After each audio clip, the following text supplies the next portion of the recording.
नमस्ते, म भरत। आज म तपाईँलाई टिमुर र अदुवाका विशेषताहरू के छन् र हामीले अदुवा र टिमुरलाई मिक्स गरेर चिया खाँदा के फाइदाहरू छन् अथवा के गुणहरू छ।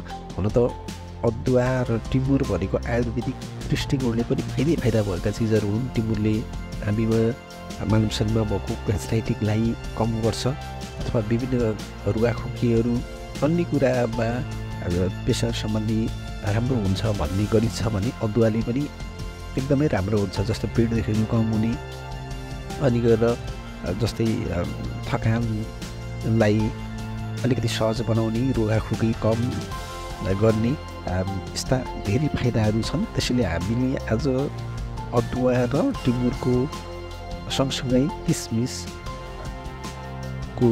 चिया कसरी बनाउने र यसका गुणहरू मैले भनिसकेँ।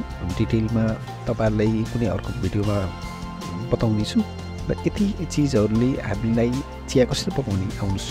सुरुमा मैले अदुवा तयार गरेँ। एउटा अदुवाको सानो सानो यसरी चाना काटिसकेपछि अब यसलाई यो तयार भइसकेपछि अब मैले एउटा भाँडामा भाँडा बसालेँ। त्यसपछि टिमुर पनि राखेँ आवश्यकता अनुसार। त्यसपछि पानी राखिसकेपछि आवश्यकता अनुसार पानी राखिसकेपछि कम्तीमा पनि 5 मिनट म छोप्छु। छोपिसकेपछि यस्तो उम्लिसकेपछि मैले थोरै किसमिस पछि राखिसकेपछि अब यसरी मजाले चलाइसकेपछि यो एकदमै अब लगभग 5 मिनट हामीले पकाउँदाखेरि टिमुरबाट आउने जुन टिमुरको र अदुवाको देख्नु तपाईँले एकदमै आँतो एकदमै इमेजिङ आयो। पक्कै भिडियो मन पऱ्यो होला। हस्, नमस्ते, म भरत। आज म तपाईँलाई टिमुर र अदुवाका विशेषताहरू के छन् र हामीले अदुवा र टिमुरलाई मिक्स गरेर चिया खाँदा के फाइदाहरू छन् अथवा के गुणहरू छ।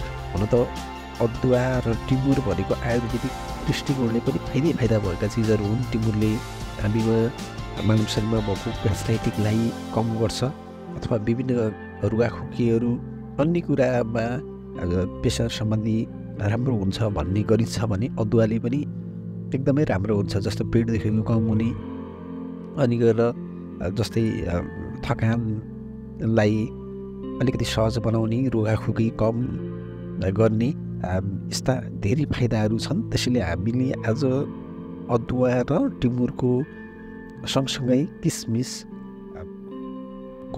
चिया कसरी बनाउने र यसका गुणहरू मैले भनिसकेँ। डिटेलमा तपाईँहरूलाई कुनै अर्को भिडियोमा बताउनेछु। र यति चिजहरूले हामीलाई चिया कसरी पकाउने आउनुहोस्।